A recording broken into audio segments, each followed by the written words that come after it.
अब आगे बढ़ते हुए विस्तार से आपको जानकारी देंगे। महाराष्ट्र के चुनावी घमासान में अब उलेमा बोर्ड की एंट्री हो चुकी है। एमवीए के लिए ऑल इंडिया उलेमा बोर्ड चुनाव प्रचार करेगा। दरअसल एमवीए ने उलेमा बोर्ड की समर्थन की सभी शर्तें फिलहाल मान ली है। आपको बता दें कि 17 मांगों पर एमवीए ने मोहर लगा दी है। इन मांगों में जो बड़ी मांगे हैं वो हम आपको बताते हैं। महाराष्ट्र में आरएसएस पर बैन की मांग का समर्थन किया गया है। साथ ही महाराष्ट्र में मुसलमानों को 10% आरक्षण का भी समर्थन कर दिया गया है। तो एमवीए का दाव जो है वो देखने को मिल रहा है। ऐसे में उलेमा बोर्ड की 17 शर्तों को फिलहाल मान लिया गया है और उसके आधार पर समझौता हुआ है। तो आरएसएस को बैन करने का समर्थन भी किया गया है। साथ ही साथ मुसलमानों को महाराष्ट्र में 10% आरक्षण देने की बात भी कबूल कर ली गई है, जिसके बाद अब इस मामले पर तमाम पार्टियों की तीखी प्रतिक्रिया जो है वो लगातार सामने भी आ रही है। 17 शर्तें यहाँ पर रखी गई थी, उसको फिलहाल एमवीए ने मान लिया है और उसके बाद प्रचार प्रसार भी काफी तेज कर दिया गया है। तो एमवीए का जो दाव है वो साफ तौर पर यहाँ पर देखने को मिल रहा है। आपको बता दें कि एक तरफ उलेमा बोर्ड की तरफ से 17 शर्तें यहाँ पर रखी गई और कहा गया कि ये 17 शर्तें हैं, उसी के आधार पर हम समर्थन देने को तैयार हैं। जिसके बाद आपको बता दें कि एमवीए ने 17 शर्तों को यहाँ पर मान लिया है। उसमें पहली शर्त ये थी, हम आपको बताते हैं, एमवीए को समर्थन की शर्तों पर महाराष्ट्र उलेमा बोर्ड की चेयरमैन का एक बयान जो है वो भी सामने आ चुका है। पहले हम आपको उसको सुनवा देते हैं। कांग्रेस के साथ साथ हमें राष्ट्रवादी कांग्रेस पार्टी शरद पवार की जानिब से भी एक तहरीरी मकतूब इसी तरह का हमें मिला है।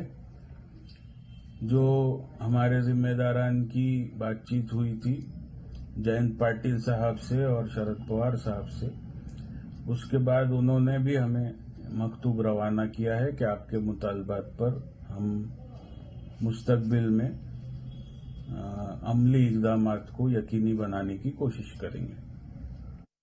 हम कभी नहीं देखते कौन है मुस्लिम, कौन हिंदू, कौन क्या है। हम पॉलिसी देखते हैं, हम पॉलिसी देख वोट देते हैं और पॉलिसी देख वोट देते हैं। अब मैं भी कहूंगा कि तमाम वो लोग मुस्लिम के साथ साथ जितने अल्पसंख्यक हैं, जितने वो लोग हैं दलित हैं, जितने जो हैं इस देश के संविधान को मानते हैं, किसी धर्म के भी हो, सब इकट्ठा हो जाओ अब की बार और महाविकास अघाड़ी को जिताओ। इनकी बौखलाहट है, इसके अलावा कुछ नहीं है। इनकी बौखलाहट के अलावा कुछ नहीं है। बुरी तरह से चुनाव हार रहे हैं। चुनाव हारने के अंदर जब हारते हुए देखते हैं तो इसी तरह के जहरीले बयान देंगे, इसी तरह की जहरीले बातें होंगी। क्या चुनाव आयोग तो आंख बंद करके रहता है। चुनाव आयोग कोई भाषण दिखाई नहीं देते जो भाषण बोले जाते हैं।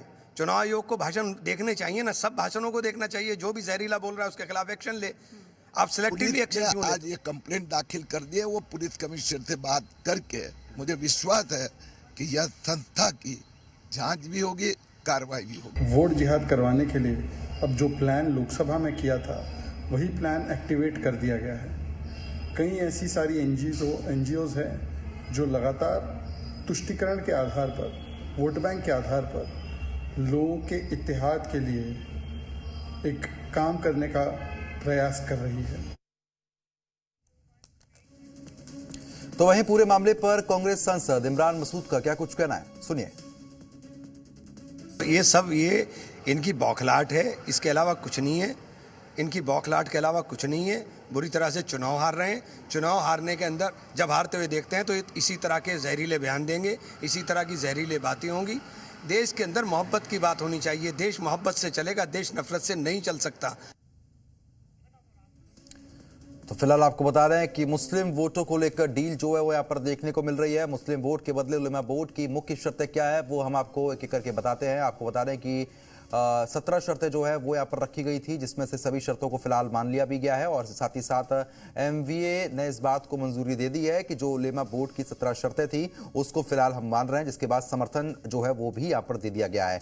जिसमें से सबसे बड़ी शर्त यह है कि आरएसएस का महाराष्ट्र में बैन। दूसरी शर्त यह निकलकर सामने आई कि महाराष्ट्र में मुसलमानों को 10% आरक्षण भी दिया जाएगा। ऐसी ही 17 शर्तें यहाँ पर रखी गई हैं, जिसका पत्र भी सामने आ चुका था।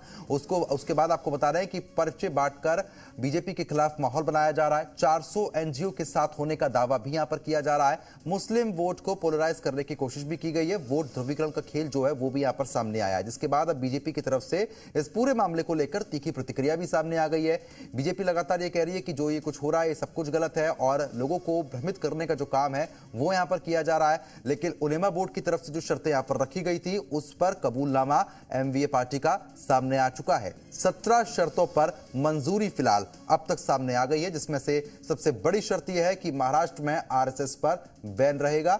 दूसरी शर्त आपको बता दें कि मुसलमानों को 10% आरक्षण देने का भी जिक्र किया गया है।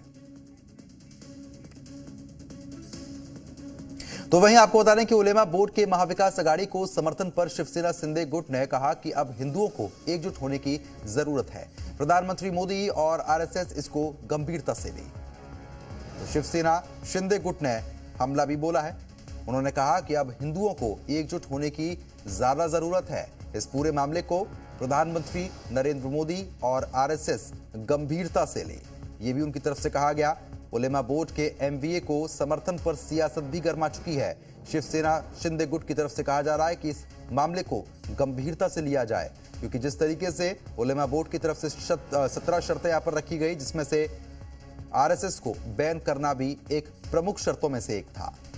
Tata institute of social sciences ने जो रिसर्च पेपर दिया है वो चौंकाने वाली बात है और बहुत एक गंभीर बात है, क्योंकि ऐसे अगर आंकड़े मुसलमानों के बढ़ते रहे, आज आपने देखा है कि जो ऑल इंडिया उलेमा बोर्ड है उन्होंने महाविकास आघाड़ी को उनके समर्थन के लिए एक फतवा जाहिर कर दिया है। और यही नहीं, जब हिंदुओं की संख्या घटती है तो ये भी एक चिंता की बात है।